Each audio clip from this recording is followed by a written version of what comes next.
ನಮ್ಮಲ್ಲಿ MLA 4 ಜನ MLA ಅಲ್ಲಿ ನಮ್ಮ ಒಗ್ಗಟ್ಟನ್ನ ನಾವು ತಗೊಂಡೋಗಿದ್ರೆ ಮುಖ್ಯಮಂತ್ರಿಗಳು ಒಗ್ಗಟ್ಟು ನೋಡಿ ನಮ್ಗೆ ಏನ್ ಬೇಕೋ ಬೇಕಾಗಿತ್ತು. ಎತ್ತಿನೊಳೆ ಬೇಕು ನಮ್ಗೆ. ಎತ್ತಿನೊಳೆ ಯಾಕೆ ಬರ್ತಾ ಇಲ್ಲ?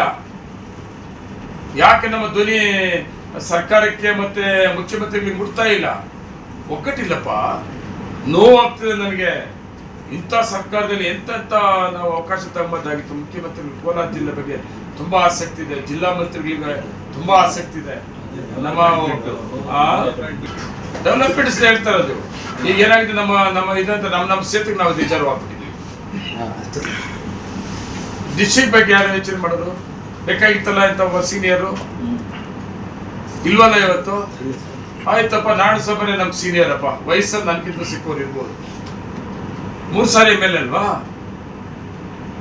ಎಲ್ಲರೂ ನಾವು MLA ಜಾಗದಾಗ ಕರೆಸಿದ್ ಯಾರು ಬರಲ್ಲ ಅಂತಂದ್ರು. ಬರಲ್ಲ ಅಂತಿದ್ರೆ ನೀನ್ ನೋಡಪ್ಪ, ನೀನ್ ಕರಿತ ನಾ ಬರಲ್ಲ ಅಂತಿದ್ರೆ ಅವಾಗ ನೋಡ್ಲಾರಪ್ಪ ನಾನು ಸೀನಿಯರ್.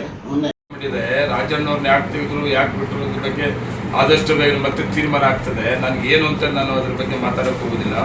ನಮ್ಗೆಲ್ಲ ಕಾಂಗ್ರೆಸ್ಸು ಒಂದು ಹೈಕಮಾಂಡ್ ಅಂತ ಇರ್ತದೆ. ಅವ್ರು ಏನು ಹೇಳಿದ್ರು ಕೂಡ ನಾವು ಮಂತ್ರಿ ಆಗು ಇಲ್ಲ ಮಂತ್ರಿ ಇಲ್ಲಿ ಅಂದ್ರೆ ನಾವು ಅವ್ರು ಏನು ಹೇಳಿದ್ರೆ ಕೇಳುತ್ತಾ ಹೋದ್ರು. ರಾಜಣ್ಣವರು ಒಳ್ಳೆ ಕೆಲಸ ಮಾಡ್ತಾ ಇದ್ರು, ಮಂತ್ರಿಯಾಗಿ ಒಳ್ಳೆ ಕೆಲಸ ಮಾಡ್ತಾ ಇದ್ರು. ಕಾರಣ ಯಾಕೆ ಅಂತ ಹೈಕಮಾಂಡ್ ತೀರ್ಮಾನ ಮಾಡಿದ್ದೆ. ಆ ತೀರ್ಮಾನ ಮುಂದಿನ ದಿನಗಳಲ್ಲಿ ನನ್ನ ಪ್ರಗತಿ ಆಗ್ಲೇಬೇಕಲ್ಲ.